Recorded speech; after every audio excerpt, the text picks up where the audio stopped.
राज्यातील लोकसभेच्या दुसऱ्या टप्प्यातील प्रचार तोफा थंडावलेल्या आहेत। राज्यामध्ये दुसऱ्या टप्प्यासाठी 26 एप्रिलला 8 जागांवर मतदान पार पडणार आहे। पश्चिम विदर्भ आणि मराठवाड्यामध्ये मतदान पार पडणार आहे। आपण बघतोय दुसऱ्या टप्प्यातील प्रचाराच्या तोफा थंडावलेल्या आहेत। 26 तारखेला 26 एप्रिलला 8 जागांवर मतदान होणार आहे। राज्यातील लोकसभेच्या दुसऱ्या टप्प्यातील प्रचार तोफा थंडावलेल्या आहेत। राज्यामध्ये दुसऱ्या टप्प्यासाठी 26 एप्रिलला 8 जागांवर मतदान होणार आहे। आपण बघतोय दरम्यान कोणत्या मतदारसंघामध्ये बिग फाईट रंगणार आहेत बघूयात। बुलढाण्यामध्ये प्रतापराव जाधव शिंदे गट, नरेंद्र खेडेकर ठाकरे गट आणि रविकांत तुपकर अपक्ष निवडणुकीच्या रिंगणात उतरले। तिरंगी लढत होणार आहे।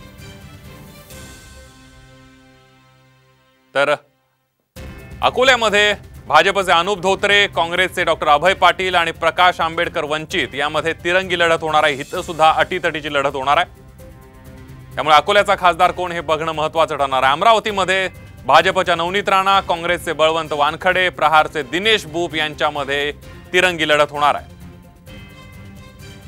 तर वर्ध्यामध्ये भाजपचे रामदास तडस आणि शरद पवार गटाचे अमर काळे यांच्यामध्ये थेट सामना होणार आहे।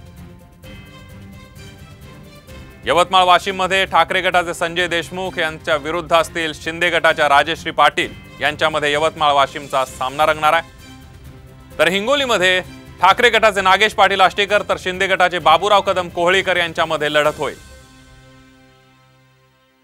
नांदेडचा खासदार कोण होणार? भाजपचे प्रताप पाटील चिखलीकर आणि काँग्रेसचे वसंत चव्हाण यांच्यामध्ये थेट लढत रंगणार आहे। दुरंगी लढत होणार आहे। तर परभणीमध्ये संजय जाधव ठाकरे गटाचे उमेदवार आहेत, तर रासपचे महादेव जानकर महायुतीचे उमेदवार आहेत, त्यांच्यामध्ये सामना रंगणार आहे।